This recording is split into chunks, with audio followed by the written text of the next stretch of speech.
Hello friends, online classes YouTube channel में आप सभी का स्वागत है।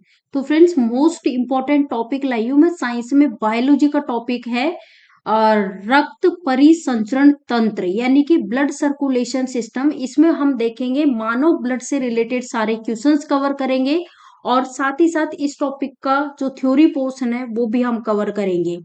वीडियो स्टार्टिंग से लेके लास्ट तक देख लिया तो आपके पूरे क्वेश्चंस कवर हो जाएंगे। इस टॉपिक से बाहर कुछ ही नहीं पड़ेगा, अच्छे से ये टॉपिक पूरा हो जाएगा। तो फ्रेंड्स, आपको साथ साथ कमेंट बॉक्स में हर क्वेश्चन का आंसर देते रहना है। फर्स्ट क्वेश्चन स्क्रीन पे आपके सामने है, हीमोग्लोबिन क्या है? बताओ क्या है हीमोग्लोबिन। फ्रेंड्स, हीमोग्लोबिन की बात करें तो ये एक प्रकार का क्या है, प्रोटीन है। तो आपका करेक्ट आंसर ऑप्शन ए हो जाएगा। मोस्ट इंपॉर्टेंट क्वेश्चन है। और ये जो हीमोग्लोबिन है ना, हमारा जो ब्लड होता है फ्रेंड्स, ब्लड का लाल रंग क्यों होता है? तो ब्लड का लाल रंग इस हीमोग्लोबिन के कारण ही ब्लड का क्या होता है, लाल रंग होता है। नेक्स्ट क्वेश्चन आपसे पूछा गया है यहाँ पे कि एक किशोरावय मनुष्य में सामान्य जो रक्त दाब होता है ना, ब्लड प्रेशर के बारे में पूछा गया है, वो कितना होता है ये आपको बताना है। यहाँ पे चार ऑप्शंस आपके सामने दिए गए हैं, सभी लोग आंसर करें क्या होगा इस क्वेश्चन का correct answer. Most important question है। नॉर्मल जो ब्लड प्रेशर होता है ना, इससे मतलब आप मान के चलो एग्जाम में क्वेश्चंस कई बार ही पूछे गए हैं।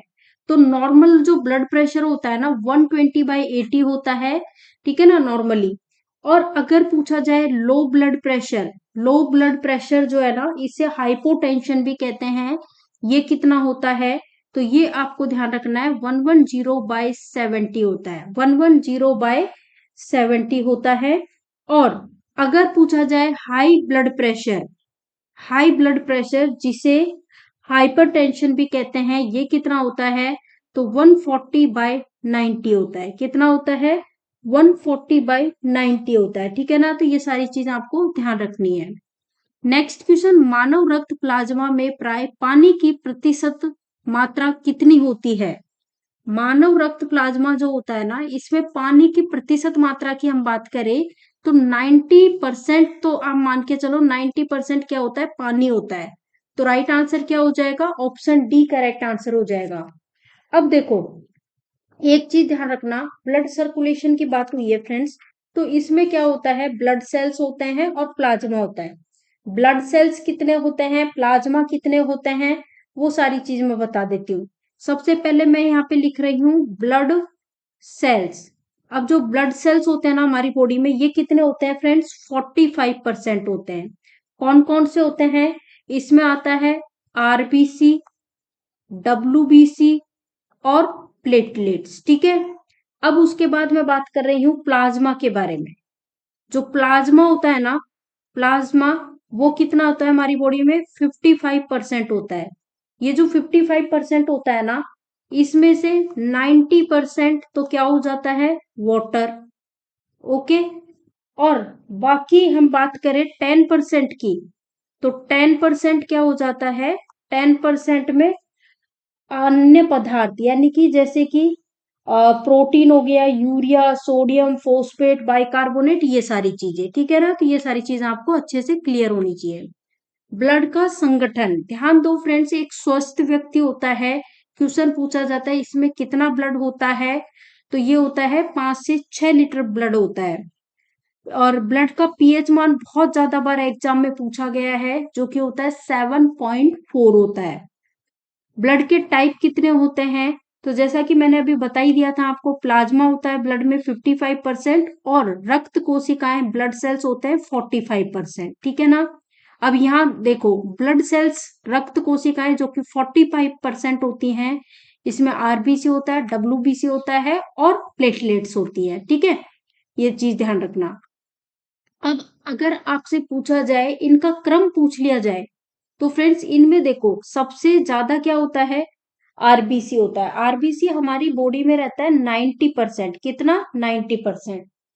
उसके बाद प्लेटलेट्स होती हैं 6% और डब्ल्यूबीसी होता है 4%। तो ये इनका बिल्कुल सही ऑर्डर है, क्रम है। अब हम बात करें, प्लाज्मा की बात हो रही है, तो जैसा कि मैंने बताया प्लाज्मा में वाटर होता है 90% और अन्य पदार्थ होते हैं 10%। प्लाज्मा जो है इसी में जो जैसा कि मैंने बताया अन्य पदार्थ जो है उसमें protein, urea, sodium, phosphate, bicarbonate ये सभी होते हैं। तो जो प्रोटीन होता है ना वो कौन सा प्रोटीन होता है? फाइब्रिनोजीन नाम का प्रोटीन होता है। ठीक है। रक्त का थक्का जमने में ये मदद करता है ये प्रोटीन। और किस विटामिन में उपस्थित होता है? विटामिन के में होता है। ठीक है। ताप को नियंत्रित भी रखता है ये, घाव भरने का काम करता है ये प्रोटीन। ठीक है। अब क्वेश्चन पूछा गया है कि मानव में कुल रक्त आयतन में प्लाज्मा का जो प्रतिशत होता है यानी कि प्लाज्मा कितने प्रतिशत होता है? तो मैंने आपको बताया था 55% होता है। तो राइट आंसर ऑप्शन सी होगा। नेक्स्ट क्वेश्चन, एक स्वस्थ व्यक्ति में लगभग कितना मिलियन मिलीलीटर में ब्लड होता है? तो फ्रेंड्स एक स्वस्थ व्यक्ति में मैंने आपको बताया था ना 5 से 6 लीटर ब्लड होता है। तो आपका सही जवाब हो जाएगा ऑप्शन ए करेक्ट आंसर हो जाएगा। नेक्स्ट क्वेश्चन, ब्लड होता है, 4 ऑप्शंस आपके सामने हैं। तो ब्लड की बात करें तो blood is a connective tissue. क्या है? Blood is a connective tissue. तो आपका सही जवाब हो जाएगा ऑप्शन ए। नेक्स्ट क्वेश्चन, मानव रुधिर का पीएच मान कितना होता है? ह्यूमन ब्लड का पीएच मान, फ्रेंड्स ह्यूमन ब्लड का पीएच मान होता है 7.4। और ह्यूमन ब्लड के अलावा जो हमारे आंसू होते हैं ना टीयर, इनका भी कितना होता है ब्लड ये सॉरी पीएच मान, तो इसका भी होता है 7.4। यानी ब्लड का और टीयर खून यानी कि रक्त और आंसू जो होते हैं इसका पीएच मान 7.4 होता है। ठीक है। नेक्स्ट, रक्त का शुद्धिकरण कहाँ होता है? ऑप्शंस है फेफड़ा, यकृत, किडनी या फिर ये सभी। तो ब्लड का जो प्यूरिफिकेशन होता है, शुद्धिकरण, ये इन सभी में होता है। तो राइट आंसर आपका हो जाएगा ऑप्शन डी। नेक्स्ट क्वेश्चन, वयस्क पुरुष में आरबीसी की सामान्य संख्या कितनी होती है? फ्रेंड्स एक नॉर्मल व्यक्ति होता है ना वयस्क पुरुष, उसमें जो आरबीसी की सामान्य संख्या होती है वो होती है 5 मिलियन होती है। तो राइट आंसर आपका क्या हो जाएगा? ऑप्शन बी इस क्वेश्चन का करेक्ट आंसर हो जाएगा। अब यहाँ देखो आरबीसी से रिलेटेड फैक्ट्स देख लेते हैं। आरबीसी जिसे हम हिंदी में बोलते हैं लाल रक्त कणिकाएं और इंग्लिश में हम इसे बोलते हैं रेड ब्लड सेल्स। आरबीसी को एरिथ्रोसाइट भी कहते हैं। आरबीसी का काम क्या होता है? ये हमारी बॉडी में ऑक्सीजन को इन यानी ऑक्सीजन को अंदर लेकर आउट करता है, किसको? CO2 को। ठीक है। दूसरी चीज आपको ध्यान रखनी है कि हमारी बॉडी में कितना परसेंट होता है आरबीसी, जो कि मैंने स्टार्टिंग में भी बताया था 90% होता है। इसका जीवन काल बहुत ज्यादा बार एग्जाम में पूछा जाता है। तो 100 से लेकर के 120 डेज का इसका जीवन काल होता है। क्वेश्चन ये भी पूछा जा चुका है कि आरबीसी का निर्माण किस में होता है? तो आरबीसी का निर्माण होता है बोन मैरो में, रेड बोन मैरो में। आरबीसी की मृत्यु कहाँ होती है? ये भी पूछा जाता है अक्सर एग्जाम में। तो फ्रेंड्स प्लीहा जिसे हम स्प्लीन बोलते हैं, इसमें आरबीसी की मृत्यु होती है और इसे आरबीसी का कब्रिस्तान भी कहते हैं। आरबीसी का कब्रिस्तान भी कहते हैं इसे। साथ ही साथ ब्लड बैंक ऑफ बॉडी भी कहा जाता है। ठीक है। नेक्स्ट वर्क क्या होता है इसका? तो मैंने बता ही दिया। ऑक्सीजन और कार्बन डाइऑक्साइड का संवहन कौन करता है? आरबीसी करता है। डायरेक्ट क्वेश्चन पूछा जाता है कि ऑक्सीजन और कार्बन डाइऑक्साइड का संवहन किसके द्वारा किया जाता है? तो आपका आंसर हो जाएगा आरबीसी के द्वारा। ठीक है। आरबीसी में हीमोग्लोबिन नाम का क्या होता है? प्रोटीन होता है। तो स्टार्टिंग में हमारा एक क्वेश्चन था कि हीमोग्लोबिन क्या है, तो मैंने आपको बताया था हीमोग्लोबिन एक प्रोटीन है और इस हीमोग्लोबिन के कारण ही हमारे ब्लड का रंग कैसा होता है? लाल होता है। आरबीसी की कमी से कुछ रोग हो जाते हैं, जैसे कि एनीमिया रोग होता है और जॉन्डिस होता है। ठीक है ना, ये चीज ध्यान रख लेना, मोस्ट इंपॉर्टेंट। नेक्स्ट क्वेश्चन है आरबीसी है वो किस में बनता है? तो मैंने आपको बताया रेड बोन मैरो में बनता है। तो लाल अस्थि मज्जा इस क्वेश्चन का राइट आंसर होगा। नेक्स्ट क्वेश्चन, आरबीसी का औसतन जीवन काल, तो मैंने आपको क्या बताया था? 100 से 120 डेज। तो राइट आंसर हो जाएगा ऑप्शन बी 100 से 120 डेज। नेक्स्ट क्वेश्चन है अधिक ऊंचाई पर जाने पर मानव शरीर में जो आरबीसी होता है ना, रेड ब्लड सेल्स, इन पे क्या इफेक्ट पड़ेगा? फ्रेंड्स अधिक ऊंचाई पर जाने पर जो आरबीसी है रेड ब्लड सेल्स, इनकी संख्या जो है वो इंक्रीज हो जाती है। तो राइट आंसर ऑप्शन सी होगा। ठीक है। नेक्स्ट क्वेश्चन यहाँ देखिए, निम्नलिखित में से कौन मानव शरीर के विभिन्न अंगों का ऑक्सीजन वाहक है? तो राइट आंसर हो यहाँ पे क्या हो जाएगा, ऑप्शन ए करेक्ट आंसर हो जाएगा, ऑप्शन ए आरबीसी। जैसे कि ऑक्सीजन वाहक, ऑक्सीजन और ये कार्बन डाइऑक्साइड का संवहन कहाँ होता है, मैंने बताया था ना आरबीसी में होता है। नेक्स्ट क्वेश्चन आपसे पूछी जा रही है कि पुरानी और नष्ट प्राय लाल रक्त कणिकाएं कहाँ नष्ट हो जाती है? तो फ्रेंड्स ये प्लीहा में नष्ट होती है, तो आपका सही जवाब होगा ऑप्शन ए प्लीहा। नेक्स्ट क्वेश्चन, जो ब्लड होता है ना रक्त, इसमें आरबीसी के बढ़ने से कौन सी स्थिति बन जाती है? तो फ्रेंड्स हमारी बॉडी में जब आरबीसी बढ़ता है ना, बोला है कि आरबीसी के बढ़ने से, तो आरबीसी बहुत ज्यादा मात्रा में भी नहीं होना चाहिए, क्योंकि आरबीसी एक लेवल से अधिक बढ़ जाता है ना हमारी बॉडी में, तो उस केस में स्थिति बन जाती है पॉलीसाइथेमिया। पॉलीसाइथेमिया, तो इससे आपने देखा होगा जैसे कई बारी कि जैसे हमारे जगह जगह रेड रेड कलर के थक्के हो जाते हैं, है ना, दाने दाने हो जाते हैं रेड, हाथों में भी ऐसे हो जाते हैं, ऐसा लगता है कि मतलब इनसे ब्लड ही बाहर आने वाला होता है ना, इस टाइप से हो जाते हैं बहुत बुरी तरह। नेक्स्ट क्वेश्चन, हीमोग्लोबिन निम्नलिखित में से किसका महत्वपूर्ण घटक है? तो मैंने आपको बताया था हीमोग्लोबिन किसका महत्वपूर्ण घटक है, आरबीसी, रेड ब्लड सेल्स, इस क्वेश्चन का राइट आंसर होगा। अब हम बात कर रहे हैं पट्टिकाणु प्लेटलेट्स का दूसरा नाम क्या है? पट्टिकाणु जो प्लेटलेट्स हैं, इसका दूसरा नाम है फ्रेंड्स थ्रोम्बोसाइट। तो आप देखो कौन से ऑप्शन में है, ऑप्शन डी यहाँ पे करेक्ट आंसर होगा। अब बात प्लेटलेट से रिलेटेड हुई है, तो सारे फैक्ट्स मैं बता देती हूँ प्लेटलेट्स के बारे में। देखो सबसे पहले तो प्लेटलेट्स की जो संख्या होती है ना, वो नॉर्मली हमारी बॉडी में 4.5 लाख से 6 लाख तक होती है। इसका काम क्या होता है प्लेटलेट्स का, शरीर में जैसे हमें कट लग गया कहीं पे भी, तो कट लग जाने पर जो ब्लड होता है ना उसके भाव को रोकता है, ठीक है ना, ये चीज ध्यान रखना। दूसरी चीज आपको याद रखनी है कि मानव शरीर में रक्त किसकी उपस्थिति के कारण नहीं जमता? फ्रेंड्स हमारी बॉडी के अंदर ब्लड कभी नहीं जमना चाहिए, लेकिन बॉडी के बाहर ब्लड जरूर जमना चाहिए। बॉडी के बाहर मतलब कैसे, जैसे मान लो आपको चोट आ गई, आप कट गए हल्का सा, ब्लीडिंग हो रही है, खून बह रहा है, तो वो उसका जमना बहुत ज्यादा जरूरी है। लेकिन आपके शरीर में बॉडी के अंदर ब्लड कभी नहीं जमना चाहिए, और इसलिए बॉडी में होता है हिपेरिन नाम का एक पदार्थ होता है, ये हमारी बॉडी के अंदर ब्लड को जमने नहीं देता है। अब एक और चीज ध्यान रखना कि जब हमें चिकनगुनिया और डेंगू जैसी बीमारियां हो जाती है ना, तो उस केस में क्या होता है कि प्लेटलेट्स जो होती है इसकी मात्रा एकदम से काफी कम हो जाती है, ये चीज ध्यान रखना, ठीक है।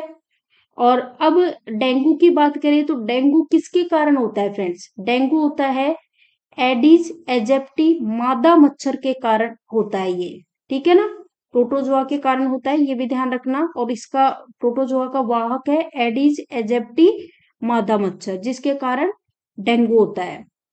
नेक्स्ट नेक्स्ट यहाँ पे आपको बोला गया है कि रक्त वाहक में ऑक्सीजन ले जाने वाला जो प्रोटीन है वो कौन सा है? तो फ्रेंड्स ये प्रोटीन है हीमोग्लोबिन। मैंने स्टार्टिंग में बताया था हीमोग्लोबिन क्या है, एक प्रोटीन है। नेक्स्ट क्वेश्चन है कि रक्त में हीमोग्लोबिन एक सम्मिश्र प्रोटीन है जिसमें भरपूर मात्रा में क्या पाया जाता है? तो हीमोग्लोबिन में होता है फ्रेंड्स आयरन होता है, क्या होता है, आयरन होता है। नेक्स्ट क्वेश्चन, हीमोग्लोबिन की अधिकतम बंधुता किसमें होती है? जो हीमोग्लोबिन होता है ना, इसकी अधिकतम बंधुता होती है कार्बन मोनोऑक्साइड के लिए होती है, तो राइट आंसर हो जाएगा ऑप्शन सी करेक्ट आंसर हो जाएगा। नेक्स्ट क्वेश्चन है ह्यूमन ब्लड जो है इसका रंग लाल क्यों होता है? तो मैंने आपको बताया था हीमोग्लोबिन के कारण होता है, किसके कारण, हीमोग्लोबिन के कारण। नेक्स्ट क्वेश्चन, निम्न में से कौन मनुष्य में श्वसन रंजक है? मनुष्य में श्वसन रंजक की हम बात करें तो ये हीमोग्लोबिन है, कौन सा है, हीमोग्लोबिन।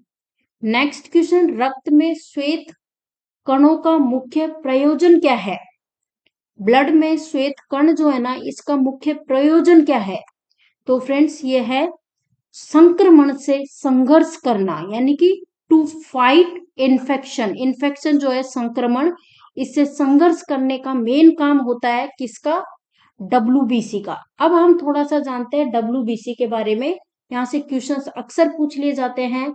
सबसे पहले तो WBC का दूसरा नाम क्या है, तो WBC को ल्यूकोसाइट भी कहते हैं, और इसकी मात्रा हमारी बॉडी में सबसे कम होती है, जो कि मैंने आपको बताया था 4% होती है, ठीक है। प्लेटलेट्स की 6%, आरबीसी की 90%। जीवन काल इसका होता है 3 से 4 दिन का होता है। आकार में देखो इसकी मात्रा बॉडी में कम होती है, लेकिन ये आकार में सबसे बड़ा होता है, ये चीज ध्यान रखना। इसका जो निर्माण होता है वो बोन मैरो में होता है, और मृत्यु किस में होती है, ब्लड में इसकी मृत्यु हो जाती है। नेक्स्ट, वर्क क्या होता है इसका, तो फ्रेंड्स ये प्रतिरोध क्षमता होती है ना, इम्यूनिटी पावर होती है हमारी, उसको बढ़ाता है, और रोगाणुओं से क्या करता है, रक्षा करता है, और घाव भरने में मदद करता है। टाइप्स की हम बात करें तो इसमें इंपॉर्टेंट टाइप है lymphocyte, very very important. Friends lymphocyte जो है ना, ये हमारे शरीर में एंटीबॉडीज का निर्माण करता है, और इम्यूनिटी पावर जो है, प्रतिरोधक क्षमता, इसको बनाए रखता है, और हमारे शरीर को अनेक बीमारियों से बचाए रखता है, ठीक है ना। ये चीज ध्यान रखना लिम्फोसाइट के बारे में। मोनोसाइट की हम बात करें तो मोनोसाइट भी इसका एक इंपॉर्टेंट पार्ट है। मोनोसाइट मानव शरीर की सबसे बड़ी कोशिका है, और ये देखो यहाँ पे लिखा हुआ है ना, और इसका काम क्या है, घाव भरने का काम करता है ये, तो ये चीज भी ध्यान रखना। एक प्रकार का ये डिस्ट्रॉयर है जो कि बैक्टीरिया को खत्म कर देता है। नेक्स्ट है WBC की कमी से होने वाले रोग। फ्रेंड्स WBC की कमी से जो रोग होते हैं, एक तो है एड्स है, एड्स HIV वायरस के कारण होता है। फिर है ब्लड कैंसर, ठीक है। तो ये सारे ब्लड कैंसर और एड्स, ये किसकी कमी के कारण, WBC की कमी के कारण होने वाले रोग है। विटामिन ए में विटामिन ए जो है ना, ये रक्त में WBC को बढ़ाता है, ये भी ध्यान रखना। आप एक चीज ध्यान रखो, WBC की मात्रा जब हमारी बॉडी में कम हो जाती है, तो उस केस में एक रोग होता है जिसका नाम है ल्यूकोपीनिया। क्या है, ल्यूकोपीनिया। और WBC की मात्रा हमारी बॉडी में बहुत अधिक हो जाती है, तो उस केस में जो रोग होता है वो है ल्यूकेमिया। इस ल्यूकेमिया को आप ब्लड कैंसर के नाम से जानते हो, ठीक है। वो ब्लड कैंसर ल्यूकेमिया एक ही चीज है। नेक्स्ट क्वेश्चन, जब कोई भारी पदार्थ मानव शरीर यानी कि मानव रुधिर प्रणाली में प्रवेश यानी एंटर करता है, तो प्रतिक्रिया कौन आरंभ कर देता है। फ्रेंड्स लिम्फोसाइट जो है ना, वो प्रतिक्रिया करता है, और लिम्फोसाइट किसका टाइप है, WBC का। तो WBC जो है ना, ये इस प्रक्रिया को प्रारंभ कर देता है, ठीक है। चलो नेक्स्ट क्वेश्चन, सबसे बड़ा श्वेत रुधिराणु कौन सा है, तो फ्रेंड्स सबसे बड़ा आकार में कौन सा है, मोनोसाइट है। मोनोसाइट और लिम्फोसाइट ये बहुत ही अहम रोल प्ले करते हैं, बहुत इंपॉर्टेंट पार्ट है इसके, जिसमें लिम्फोसाइट जो है ना, ये हमारी बॉडी में, आप मान के चलो जैसे आपको खांसी जुकाम हो गया, बुखार हो गया, तो आप टेबलेट्स नहीं लोगे ना, तो भी 3-4 दिन में ऑटोमेटिक आप ठीक होने लगते हो। कारण, क्योंकि लिम्फोसाइट ने इस बीमारी के लिए आपकी बॉडी में एक एंटीबॉडी बना दी, तो इसके कारण आप ऑटोमेटिक ठीक होने लगते हो। यानी एक तरह से लोकल भाषा में मैं कहूँ तो लिम्फोसाइट हमारे लिए मतलब एक मिसाइल का काम करता है। जैसे मान लो आगे से प्रहार हो रहा है, तो मिसाइल लेके खड़ा रहता है, तो वो चीजें हो जाती है ना, इस तरह से थोड़ा सा ध्यान रख सकते हो। रोग प्रतिकारकों को उत्पन्न करने वाला सेल कौन सा है, रोग प्रतिकारक जो है इसको उत्पन्न करने वाला सेल कौन सा है, लिम्फोसाइट है। नेक्स्ट क्वेश्चन, यहाँ पूछा है कि एड्स का विषाणु किसे नष्ट कर देता है, तो एड्स का विषाणु जो है ना, ये नष्ट कर देता है लिम्फोसाइट को, और ये लिम्फोसाइट को नष्ट कर देता है ना, इसी कारण क्या होता है कि लिम्फोसाइट हमारी बॉडी में इस एड्स बीमारी के लिए कोई भी एंटीबॉडी नहीं बना पाता। क्यों, क्योंकि वो पहचान ही नहीं पाता है। ये एड्स जो है ना, ये दिखने में WBC और इसका आकार सेम होता है, तो लिम्फोसाइट जो है ना, ये कंफ्यूज हो जाता है, क्योंकि एड्स विषाणु ने किसे नष्ट कर दिया, लिम्फोसाइट को नष्ट कर दिया। कैसे नष्ट किया, कारण मैंने बता दिया, दिखने में सेम होता है, तो बिल्कुल ये कंफ्यूज इतना रहता है, पहचान ही नहीं पाता है इसको। तो पहचान नहीं पाएगा तो एंटीबॉडी कैसे बनाएगा, और जब हमारी बॉडी में किसी भी बीमारी के लिए एंटीबॉडी नहीं बनेगी ना, तो वो बीमारी सही नहीं हो सकती है। सेम इसी कारण से एड्स बीमारी ठीक नहीं हो पाती। नेक्स्ट क्वेश्चन, जिस पदार्थ का निवेश किसी जीवित जीव में कर देने पर वह प्रतिरक्षियों के उत्पादन को प्रेरित करता है, उसे क्या कहते हैं? तो फ्रेंड्स उसे हम कहते हैं एंटीजन कहते हैं। Correct answer option C antigen. Next question है कि निम्नलिखित में से कौन सा एंजाइम रक्त का थक्का बनाने के लिए आवश्यक है? फ्रेंड्स रक्त का थक्का बनाने के लिए जो एंजाइम आवश्यक है वो है थ्रोम्बिन। कौन सा है? थ्रोम्बिन। ठीक है।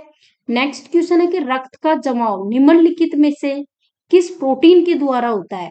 तो रक्त का जमाव जो है किस प्रोटीन के कारण होता है? मैंने आपको बताया था फाइब्रिनोजिन नाम का प्रोटीन होता है, इसके कारण होता है।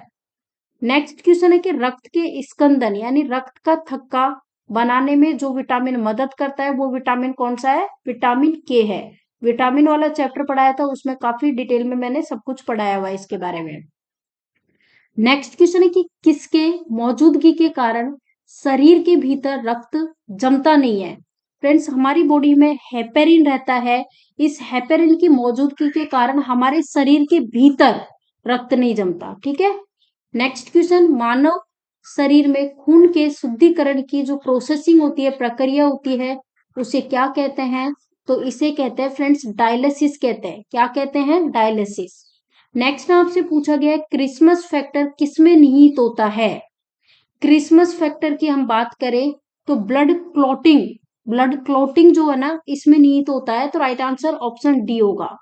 Next question very very important कि ब्लड ग्रुप की खोज किसने की? फ्रेंड्स ब्लड ग्रुप की खोज की थी ये कार्ल लैंड स्टीनर ने की थी, तो आपका आंसर हो जाएगा ऑप्शन सी इस क्वेश्चन का एकदम राइट आंसर है। नेक्स्ट क्वेश्चन यहाँ देखो और इंपॉर्टेंट मार्क कर लेना कि रक्त स्त्राव को रोकने के लिए आमतौर पर किस एल्यूमिनियम लवण का प्रयोग किया जाता है? तो फ्रेंड्स पोटास अल्म का प्रयोग किया जाता है। तो फ्रेंड्स ये थे सारे क्वेश्चंस इस टॉपिक से रिलेटेड जो कि हमने कवर कर लिए हैं।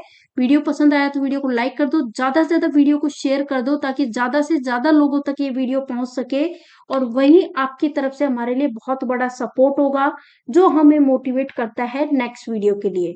चलो फ्रेंड्स मिलते हैं नेक्स्ट वीडियो में। Thank you for watching this video.